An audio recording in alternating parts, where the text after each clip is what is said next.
Republic of the Philippines, His Excellency Ferdinand R. Marcos Jr.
His Excellency President Ferdinand Bongbong Romualdez Marcos Jr., sir.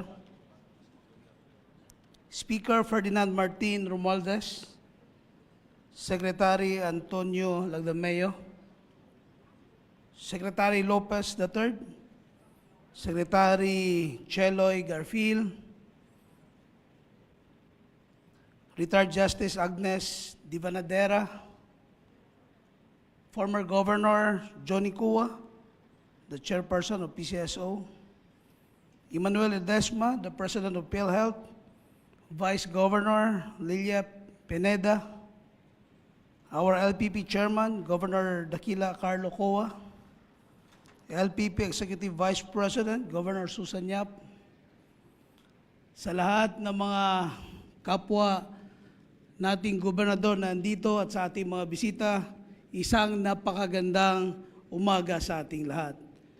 Bilang Pangulo ng Liga ng mga Probinsya ng Pilipinas, ako ay naniniwala na sa pagkakaisa na meron ng lahat ng mga gobernador ay magiging katuwang upang makamit natin ang tunay na progreso at development ng ating bansa. Mr. President, ang asimbleyang ito ay ginagawa namin isang beses sa 2 buwan.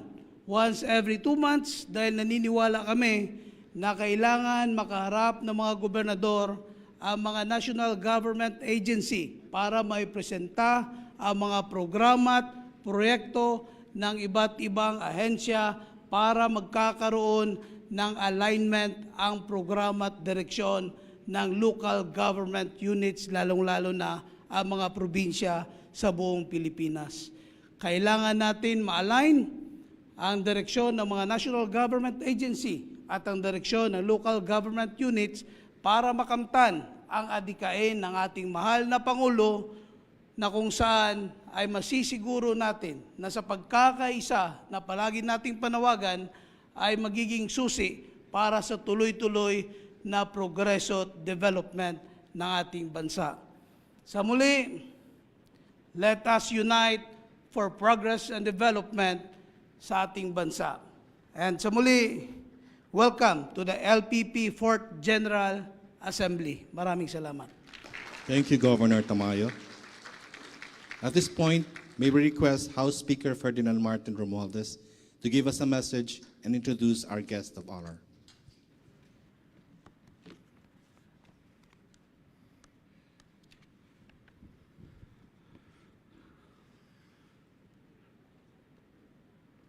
Good morning po sa inyong lahat. Of course, to our beloved President, ladies and gentlemen, and the League of Provinces of the Philippines. I'd like to, of course, acknowledge our President of the Republic of the Philippines, His Excellency Ferdinand R. Marcos Jr., our Special Assistant to the President, Secretary Antonio Lagdameo Jr., the League of Provinces and Philippines National President and South Cotabato Governor, my good friend, Governor Reynaldo Tamayo Jr., the League of Provinces of the Philippines National Chairperson and Quirino Governor, Dakila Kua, Honorable Governors, distinguished ladies and gentlemen, a pleasant morning to each and every one of you, and thank you for inviting us to the 4th General Assembly of the League of Provinces of the Philippines. Nanay, dakal salamat sa invitasyon. Of course, Gov Delta, thank you for hosting us. I am very proud to share with you some of the priority bills of the House of Representatives that we've been diligently working on. Bills that will pave the way for a brighter and more prosperous future for our local governments, units, and for our communities.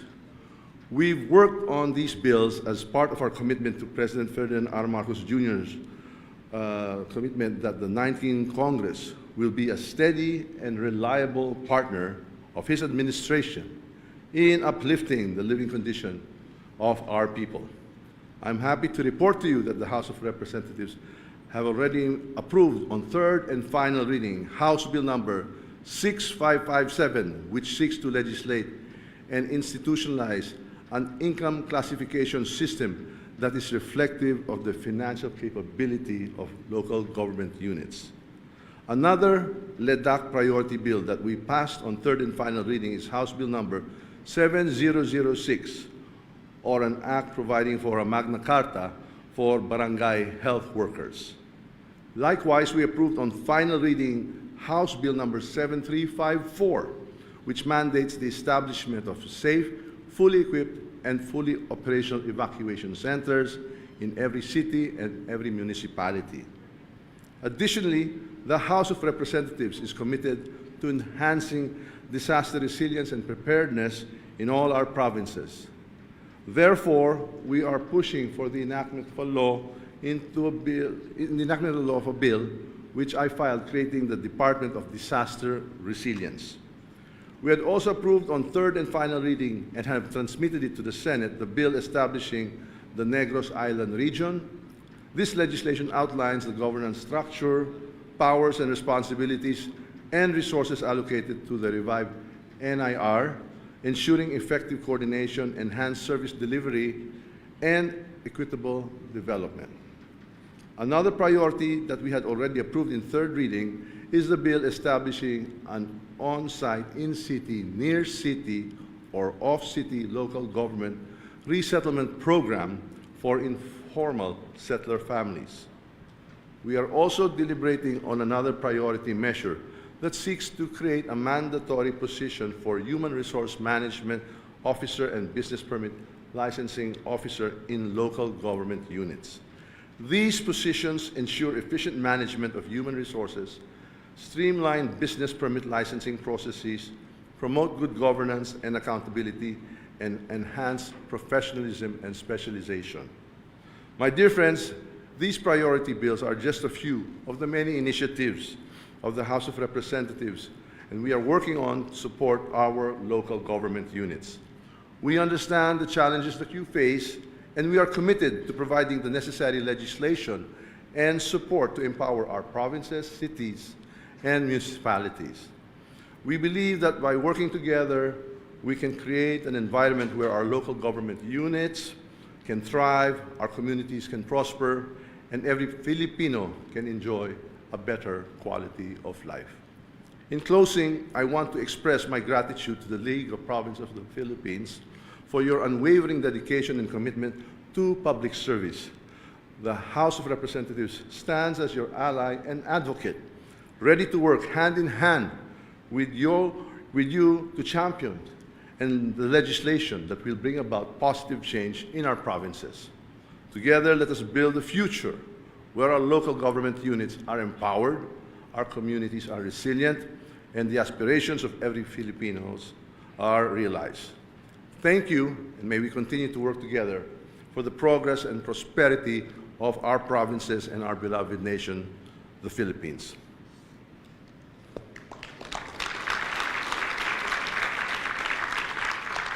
Ladies and gentlemen, the President of the Republic of the Philippines, His Excellency Ferdinand R. Marcos Jr.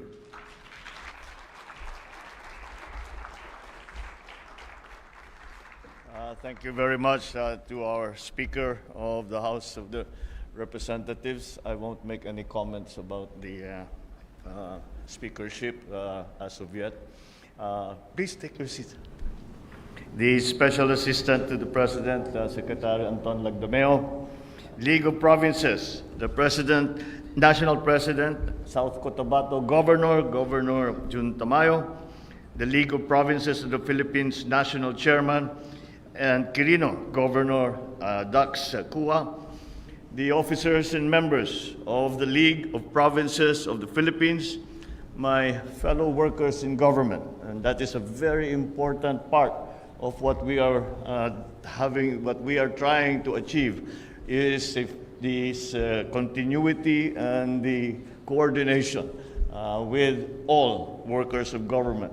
Kaya natin naririnig yung ating mga sinasabi na whole of government approach. Hindi lamang yan, in-extend na natin hanggang sa whole of nation approach. Kaya lahat ay magiging partner at magiging fellow worker sa gobyerno. And the other distinguished guests who have joined us here this morning, ladies and gentlemen. Good morning to you all.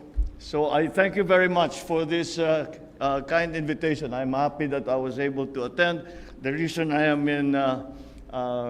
wearing this is because we came from offshore from Zambales at nag-capability demonstration ng Navy at nagpaputok ng kanilang mga bagong armas and that is why we are, because of the continuing efforts sa modernization ng ating militar. It is I stand always in solidarity with the League of Provinces of the Philippines, having been one of your former members. And all the other esteemed public servants from key branches of government who are here with us today.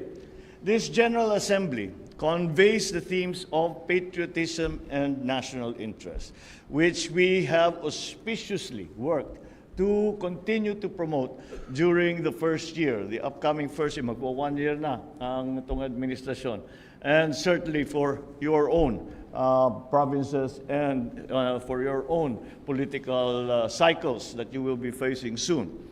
So it is encouraging to see our provincial governors gathering here today with those same themes in mind.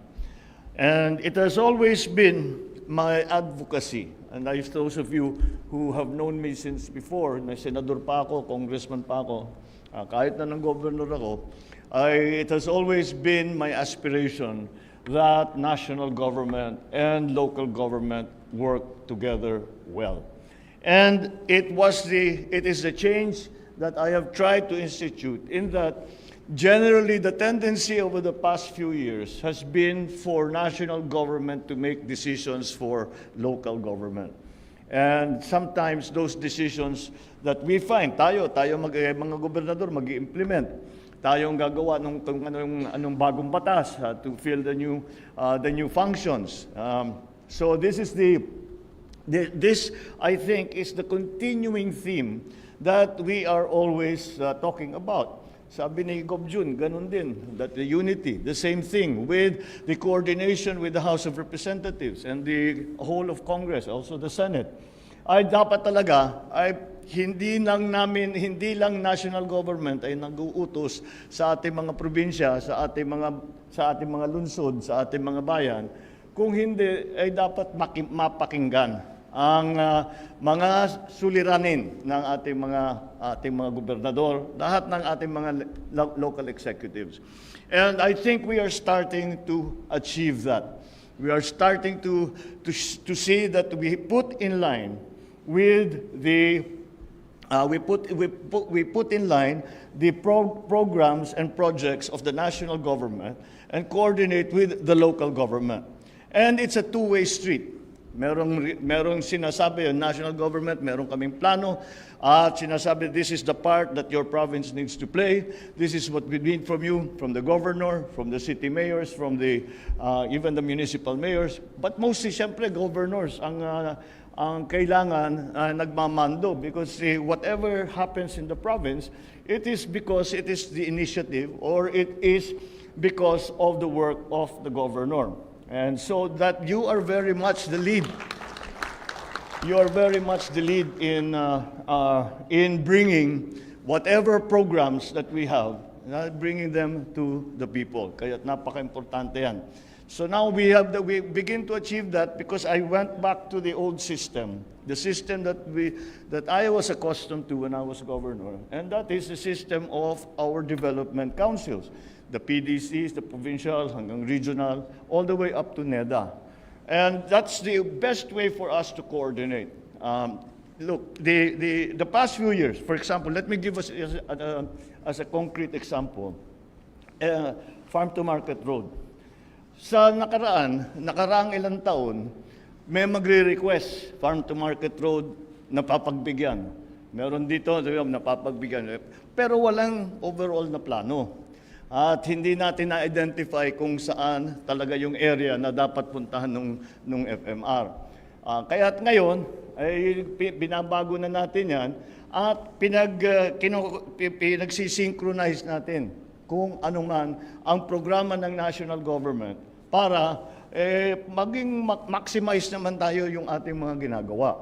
Alam naman natin, the resources are not infinite, although our economy is doing better than most of our neighbors right now. Mataas pa rin ang ating growth rate, bumababa ang ating unemployment rate, dahan-dahang pinabababa na natin ang inflation rate. Kaya dahan-dahan talaga, lahat yung ating mga iniisip na gustong gawin, lahat ng mga ating initiative will certainly be part of that national plan. And that's the coordination that we need. So there is no slippage, there is no wastage, there is no, even the level of corruption will go down because very, very clear ang ating gustong gawin. And, but this is in the face of this transformation of the economy. Now, we cannot do, I am not too proud to say that what I plan to do, what this administration plans to do, simply cannot be done without the governors and without the local executives. It simply cannot be done. Hindi ko talaga naintindihan noon nung hindi kinukonsulta mga governor. Sabi, mahirap naman yan. Utos lang kayo ng utos, tapos hindi naman practical, hindi namin magawa. And I kept talking about this when I was congressman. I kept talking about this when I was senator. Kaya naman, ngayon I have the opportunity to make a change, to make a difference, and that's what we are hoping to do. We'll slowly move that coordination to make it closer. Because hindi dapat one-way street yan. Hindi dapat basta kung ano yung mga parochial na concerns, yun lang ang nadadala sa national government. At the same time, yung national government naman, ay medyo sensitive sa sitwasyon sa bawat probinsya. At ang magsasabi sa amin dyan ay kayo, mga gobernador, at ang ating mga local executives. Kaya marami tayong ginagawa na nationwide na project that are nationwide in scope. And that is why the cooperation between all the LGUs, all the different constituencies is becoming very important. And now that brings us to the Mandanas ruling and how we are going to implement. As you will know, we have postponed the implementation for a year, for 1 year. And the reason we did this is that doon sa ginawang EO sa nakaraang administrasyon, hindi maliwanag ang sharing, hindi maliwanag ang devolution of functions. And when you do the numbers, pag talagang tinignan mo, lalong-lalo na sa 4th, 5th, 6th class, lugi pa sila. They're out. Instead, the whole concept, I tell this story all the time. During the time I was in the Senate, I was chairman sa local government. I was working together with Gov. Dodong Mandanas and Jesse Robredo. We put together this idea na ipaglaban natin, number one, it really started because when Sani Osmeña tried to hold the release of the IRA. That's when Ulat filed a case in the Supreme Court that it should be an automatic and mandated appropriation, which a case that we won. Kaya yung IRA hindi na pwedeng galawin. But after we did that, ay sabi namin, alam niyo, kung talagang titignan ninyo na mabuti ang local government code, it says a certain percentage of the total collections of government. Pero ang ginawang interpretation ng national government has always been na hindi kasama yung VAT, hindi kasama yung customs, customs collections, etc. So, pinaglaban yung konsepto na kailangan ng interpretation ng local government code is very strict. And the Supreme Court agreed with us. And that is why we now talk about the Mandanas ruling, Mandanas Garcia ruling. We are now trying to put together the system, and we have been sitting down with the leadership also of the leagues, not only the League of Provinces, but also the other leagues of local officials, kung paano ang pinakamaganda na sistema para sa pag-devolve. The original concept, correct me if I'm wrong, Gov. Dodo. The original concept was yung extra na pondo na makukuha doon pag naipanalo na ngayong kaso, naipanalo na ngayon, pag naipanalo natin yung kaso doon sa Supreme Court, ang konsepto talaga dyan, ang unang bibigyan, tutulungan natin yung 4th, 5th, 6th class. Kahit na yung mga 3rd class na medyo naghihirap, basta't magbibigay tayo ng tulong doon sa mga municipalities at that time. Wala na yata tayong 6th class na province. So, but it was during the time that we still had 6th class municipalities. Secondly, the money was to be used for those provinces na nagkaroon ng napakalaking personal service sa mga ospital na dinevolve. I always use Ilocos Norte as an example dahil yung presidente, tiga amin, ang dami naming ospital, marami kaming clinic. Nung dinevolve, talagang hindi talaga kaya. So that was the original concept that we had in mind. So we are trying to return it to that original concept. What we are in the middle of doing now is identifying ano ba talaga ang functions na nasa local, ano talaga ang functions na dapat nasa national government. And that's the service, yung service-oriented na service-based doon sa pagpili ng function. This is kay GovDocs na they gave me a study on this, and I think that's the right way to do it.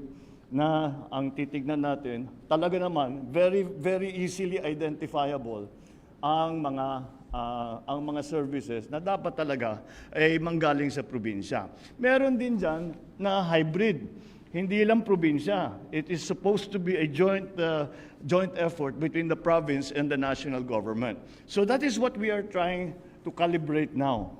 How do we do that so that the local governments are able to perform their functions and are able to provide the services to their constituents that are expected and that are mandated by the local government code. And although we went beyond the local government code, kahit wala doon sa local government code, kung sa pananaw namin, dapat probinsya ang gagawa, sinama namin sa listahan. Secondly, well, the other side of that coin is that what belongs to the national government. So, the services that the simple definition for the services that really should be expected of the national government are those that are nationwide in scope. Now, the hybrid areas are things like health, education, where we need to work together. Hindi maaaring local government lang, hindi maaaring national government lang. Dahil hindi mabubuo yung ating mga pinaplano. But beyond that, after identifying the functions that we feel belong to the national government, identifying the function that we feel belong to the local governments, again, to go back to the original concept, was that mabigyan natin ng extra funding ang mga local governments. Because simply, kung pag nakita ninyo, especially siguro yung mga na highly dependent, lalo na yung mga highly dependent sa IRA, yung mga IRA, mga 70%, 80% ng budget. Lalo na yung mga ganun, pagka ginawa na natin lahat ng mandated, we put the 20%, we put the 5% calamity fund, we put all of those together, dagdag mo na yung PS, yung MOE mo, wala nang natira. Dahil, first of all, yung rule na depending on the class of your province is that your PS should only be 50%, 55%. Wala namang nakakagawa niyan. Nobody can do it. It's very, very hard to bring the number of your employees down to that level. So, what we were trying to do and what we are continuing to try to do is to allow our local officials na meron namang pondo para magkaroon ng yung mga initiative ninyo na meron kayong pondo para gagawin ninyo kung ano yung naisip ninyo. Hindi lang yung mga mandated, hindi lamang yung mga na kailangan gawin na hindi naman wala tayong discretion, walang discretion ng governor. At yan ang aming iniisip na after we pay all of the payments that we have to make to our employees, all the funds that we have to complete, the 20% fund, the 10%, the 5% all of those ay makumpleto na natin. Meron pa rin sana na mabigyan naman ng pagkakataon ng ating mga local leaders na meron kayong, I'm sure marami kayong ideas na hindi namin maiisip sa national government dahil hindi namin kabisado yung sitwasyon dun sa inyo.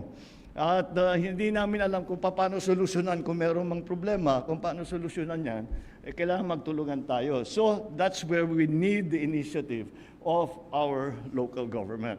Malakas naman ang loob ko because I have always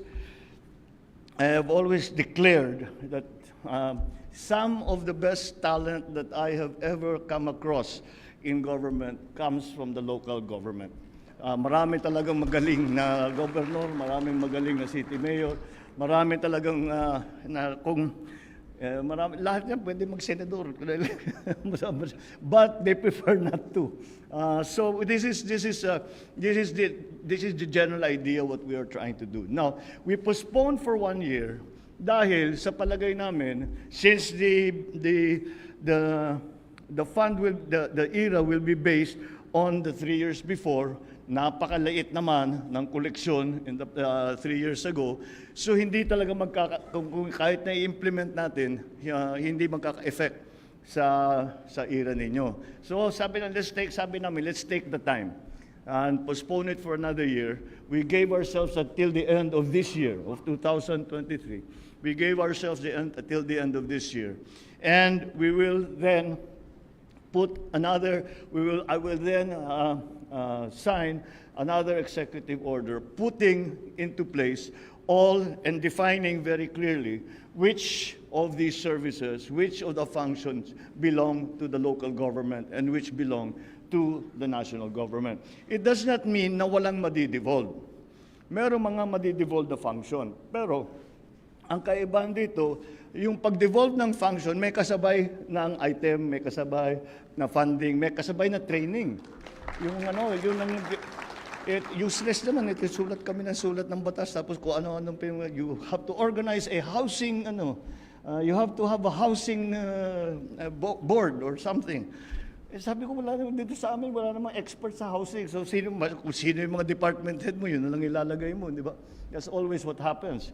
So we're trying to get around that. And so that we are supportive talaga of what, because if we talk about the partnership between national and local government, marami talaga kaming hihingiin sa inyo na gagawin.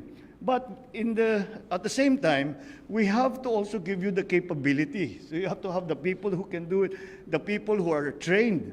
And if they're not trained, then we will bring people to come in, like sa land use plan. Hindi ba? Hindi naman lahat expert. Marami tayong expert, pero maraming hindi. So, kuha tayo, maybe we'll get them from HLURB, yan ang mga expert sa ganyan, pupuntahan kayo para tulungan kayo dun sa land use, which is something that we really, really need already. So, those are the kinds of things that we are looking at. Now, these are the ones that are very clearly belonging to the local government, the ones that are clearly belong to the national government, and the functions that must be undertaken by the local government and the national government together. And hopefully, basta we will, si Gov Dodo and I will crunch the numbers. Si Gov Dodo magaling yan makahanap ng pera. So he's always been good at finding a way, that we will find a way as much as we can to give, especially the poorer provinces, the ones with in the lower classifications, mabigyan ng counting breathing room, ika nga, para sa ating mga gobernador, para naman meron silang pondo pag meron silang sariling idea na alam nilang maganda, matagal na nilang gustong gawin. I'm sure all of you have these projects in the back of your mind na sana kung magkapondo ang probinsya, ito yung gagawin natin, ito yung gagawin natin. To give a chance to our local government officials to be able to act on their initiatives. And that is the general idea. That was the general idea behind the filing of that case that eventually we won. And that is the general idea behind our discussions with your leadership on how we will then implement the Mandanas ruling. We are continuing to consult with the leadership. Hindi namin gagawin to na, again, sarili lang namin. We will ask you. We are continuing to have an exchange of ideas and to see really what are the practical considerations that we have to take into account. So that's the state of the Mandanas ruling. If you note, I noted also I suppose we can call it a report by our speaker, dun sa mga batas na naging priority. Kung makikita ninyo, halos lahat dyan, may involvement at saka may participation ang local government. So once again, being I don't know how you would call me, yung tawag ko sa sarili ko, when it comes to politics, laking local government ako. And being one of those, and we have always included the local government in all of our plans. That is why if you will look at the bills that the Speaker mentioned, maliwanag talaga na kailangan maging mahusay ang coordination between local and national government. So, asahan ninyo that hindi kayo you are not working in a vacuum. You are not working in a vacuum. We are watching, we are asking, we are consulting with you. And in that way, we will come out with a good EO at the end of the year for a good implementation of the very important Supreme Court decision now we call the Mandanas-Garcia ruling, and to even further strengthen the coordination and the partnership between the local governments and the national government. I think we are headed in the right direction where hindi pa tayo tapos. Marami pa tayong gagawin. Although I think we are headed in the right direction, we will get there. With your help, we will get there.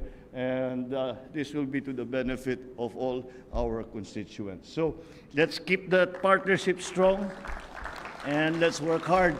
And I'm sure that we will succeed and to the benefit of all those that are in need of our help and of our services as public servants. Maraming salamat sa inyo. Magandang tanghali sa inyong lahat. Thank you, Mr. President. At this point, may we request the President to kindly grant us a photo opportunity. First, may we call on stage the governors from regions CAR 1 and 2.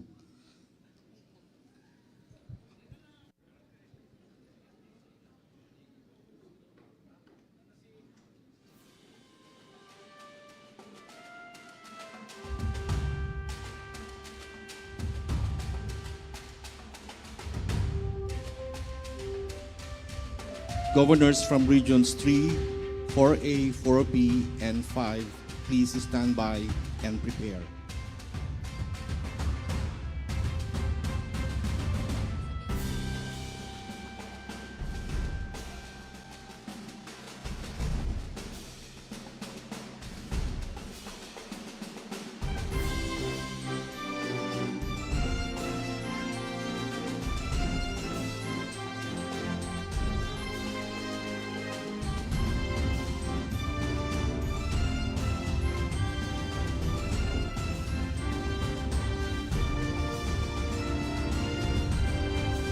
Thank you very much. Please exit to your right. Next, we have governors from regions 3, 4A, 4B, and 5. You may now proceed on stage.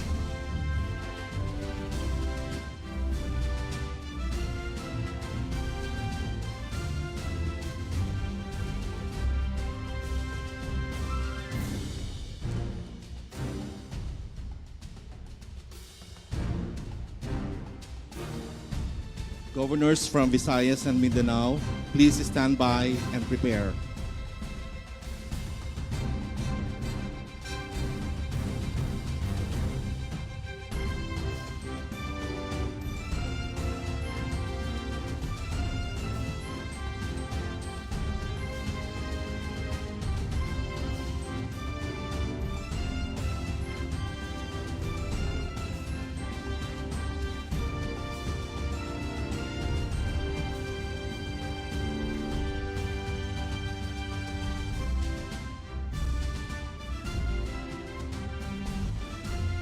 Thank you.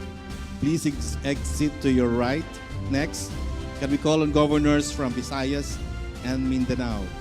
You may now proceed on stage.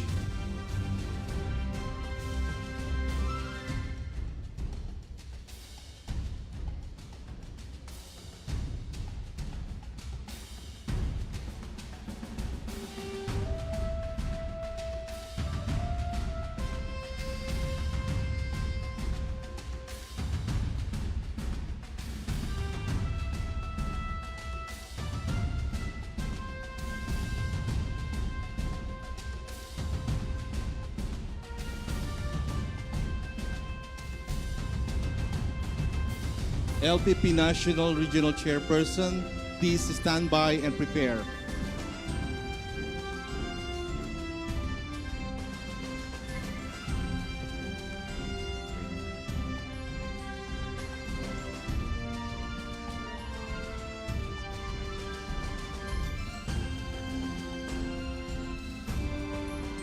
Again, LPP Regional Chairperson, please stand by and prepare.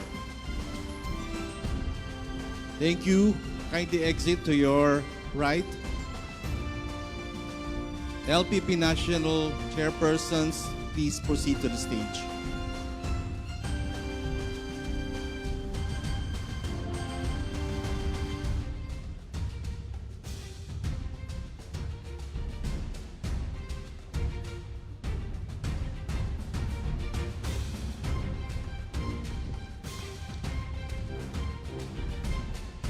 Again, can we kindly ask regional chairpersons to please come up the stage.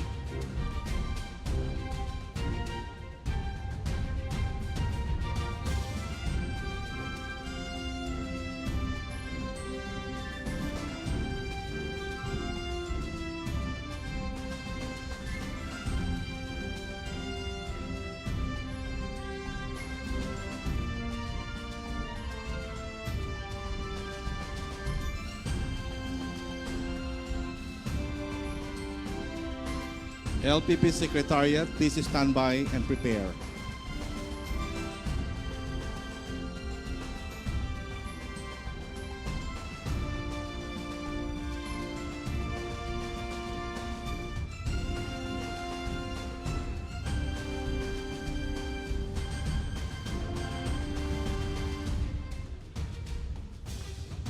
Thank you. Kindly exit to your right. LPP Secretariat, you may now proceed on stage.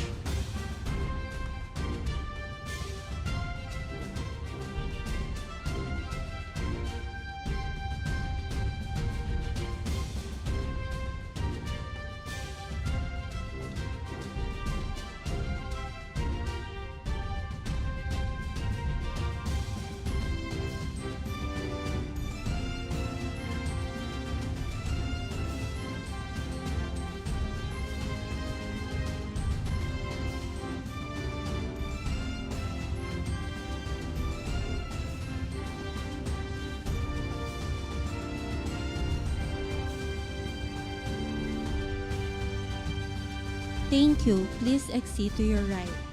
Thank you, Mr. President, for granting us a photo opportunity.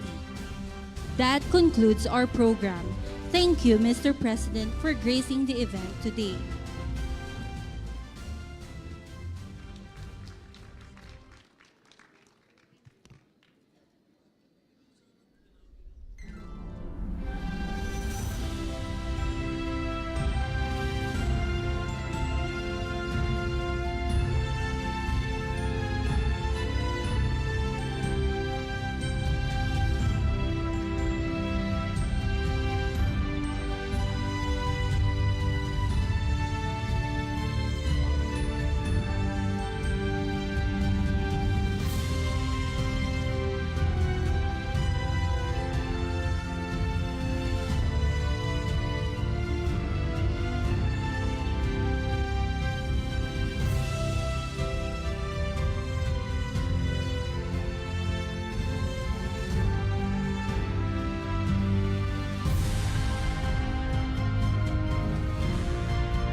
Thank you. Please exit to your right. Thank you, Mr. President, for granting us the opportunity for photos.